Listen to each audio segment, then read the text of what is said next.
To சித்தி cooking. இப்போ வந்து நம்ம தக்காளி சட்னி ரெசிபி தான் பார்க்க போகிறோம். தோசைக்கு வச்சு சாப்பிட்டா சூப்பராக இருக்கும். அதுக்கு நான் வந்து வெங்காயம் இப்படி நீளமாக கட் பண்ணியிருக்கேன். அதுக்கப்புறம் தக்காளியை கட் பண்ண போகிறோம். நின்னுங்க ஒரு நிமிஷம். அதுக்கப்புறம் கொத்தமல்லி தழை, 4 வரமிளகா, 3 கருவேப்பிலை கொத்து, 6 பூண்டு, ஒரு சின்னவாண்டி இஞ்சி, உளுந்து, வேறு துவரம்பருப்பு இதை வச்சுக்கிட்டோம். இப்போ நம்ம தக்காளி வெட்டிடலாமல். இந்த மாதிரி வெட்டினா சூப்பராக இருக்கும் தக்காளிக்கு நமக்கு. ஃப்ரெண்ட்ஸ், இது பார்த்திங்கன்னா வெங்காயத்தை அரிஞ்சு வச்ச மாதிரி தக்காளியும் வெட்டி வச்சாச்சு. இப்போ நம்ம தாளிக்க போகிறோம். அடுப்பை நல்லா பற்ற வச்சுக்கிட்டு ஹை ஃப்ளேமில் வச்சுக்கிட்டு, என்கிட்ட நல்லெண்ணெய் இல்லை, அதனால் நான் கோல்டு வின்னர் எடுத்துக்கிடுவேன். நல்லெண்ணெய் சேர்த்துக்கிட்டா நல்லாயிருக்கும். என்கிட்ட நல்லெண்ணெய் இல்லை.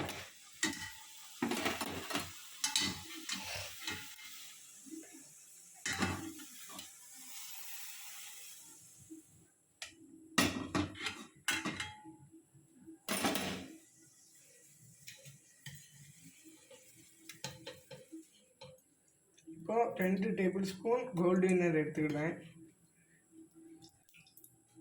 2 எடுத்துக்கிட்டேன் போதும். அதுக்கப்புறம் கடுகு, இது கடுகும் இது துவரம்பருப்பும் எடுத்துக்கிட்டேன். எண்ணெய் காஞ்சோடனே போட்டுக்கிட்டோம்.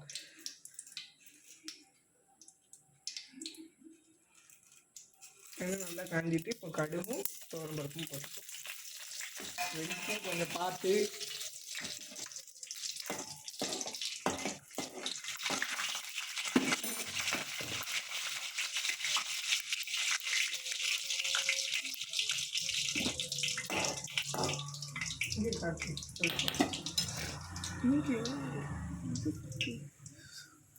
அதுக்கப்புறம் இது நல்லா வெடிச்சு வந்த பிறகு நல்லா கொஞ்சம் ப்ரௌன் கலரில் ஆன பிறகு அடுப்பை சிம்மில் வச்சுட்டு அரிஞ்சு வச்ச வெங்காயத்தை ஆட் பண்ணிக்கலாம்.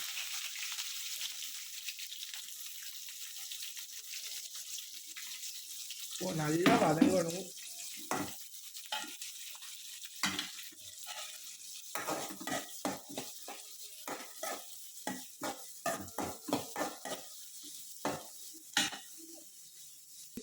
அந்த வெந்துட்டு இருக்க சமயத்தில் நம்ம இஞ்சிக்குள்ள தோலை உரிச்சிக்கலாம். ஏன்னா இஞ்சி தோலை வந்து ரொம்ப கடிபடுறதுனால இஞ்சி தோலை உரிச்சிக்கிடணும் நல்லா. வேறு ஃப்ரெண்ட்ஸ் ஒன்று சொல்ல மறந்துட்டேன். கொஞ்சம் இது கொஞ்சம் சில்லி பவுடர் போட்டுட்டு அதுக்கப்புறம் பெருங்காயம் பவுடர் கொஞ்சம். அதுக்கப்புறம் நல்லா காட்டுங்க கேமரா, நீங்கள் ஃபோக்கஸ் பண்ணுங்கள். வெங்காயம் நல்லா வதங்கின பிறகு தக்காளியை நான் அரிஞ்சு வச்சு தக்காளியை போட்டுக்கிடுவேன். தக்காளி 50% வந்த பிறகு நம்ம புதினா, இது வெள்ளைப்பூடு, இஞ்சி, கருவேப்பிலை இது போட்டுக்கலாம்.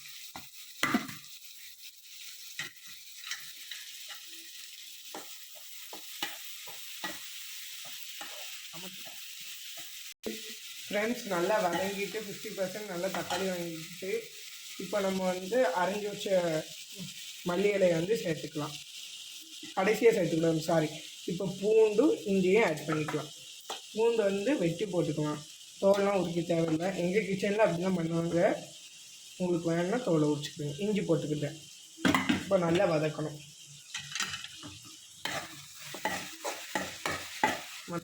இங்கே காட்டு ஐயா. அதுக்கப்புறம் வத்தல் 4 வத்தல் வச்சுருக்கேன். 4 வத்தல் போட்டுக்கிட்டேன். அதுக்கப்புறம் பெருங்காயம் கொஞ்சம் ஆட் பண்ணிக்கலாம்.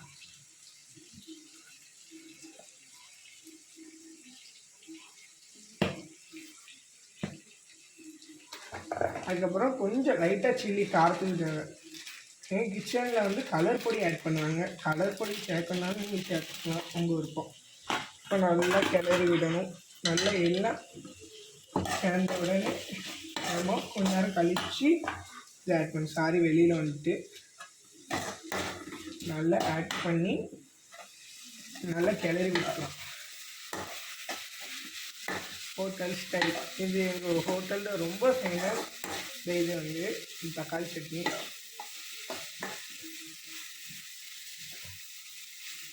நல்லா கிண்டி விட்டுக்கிட்டே இருக்கேன்.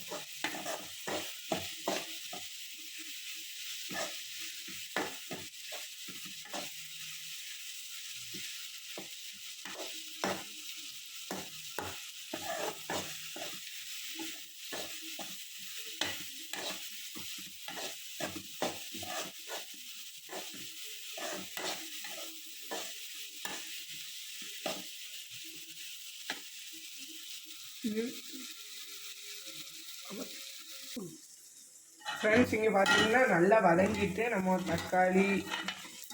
தக்காளி வெங்காயம் இது பச்சை மிளகா சாரி அது ஏதோ ஒரு பேர் சரி பூண்டு இஞ்சி வரமிளகா அது நல்லா இதை பெருங்காயம் நல்லா மிக்ஸ் ஆன உடனே நம்ம இப்போ சேர்த்து வச்சுருக்க இதை ஃபுல்லாக போட்டுக்கலாம்.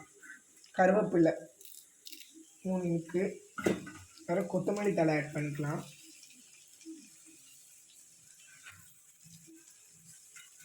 அதுக்கப்புறம் தேவைக்கு ஏற்ப உப்பு நல்லா மிக்ஸ் பண்ணணும்.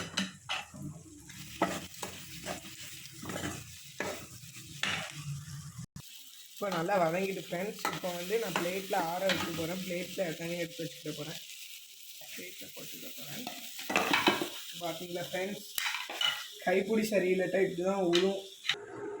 ஹலோ ஃப்ரெண்ட்ஸ், இப்போ நல்லா அரைச்சாச்சு, நல்லா மையாட்டம் அரைச்சாச்சு. இப்போ வந்து பார்த்தீங்கன்னா எங்கள் அம்மா சரியான திட்டுக்குள்ளே போகுது. நான் வந்து எல்லா சாப்பாடும் செஞ்சு தான் வச்சுருக்காங்க. நான் வந்து இதை வந்து சரி நம்ம யூடியூபர்ஸ் ஃப்ரெண்டுக்காண்டி இது போடுவேன்னு சொல்லி போட்டாச்சு. இப்போ தொட்டுக்கிட்டாங்கன்னா ஏதாச்சும் பார்க்கணும். இப்போ ஏதாச்சும் மெயின் டிஷ்ஷுக்கு பார்க்கணும். சரி ஃப்ரெண்ட்ஸ், அஸ்ஸலாமு அலைக்கும். பிடிச்சிருந்தா லைக் பண்ணுங்கள், ஷேர் பண்ணுங்கள். தேங்க்யூ.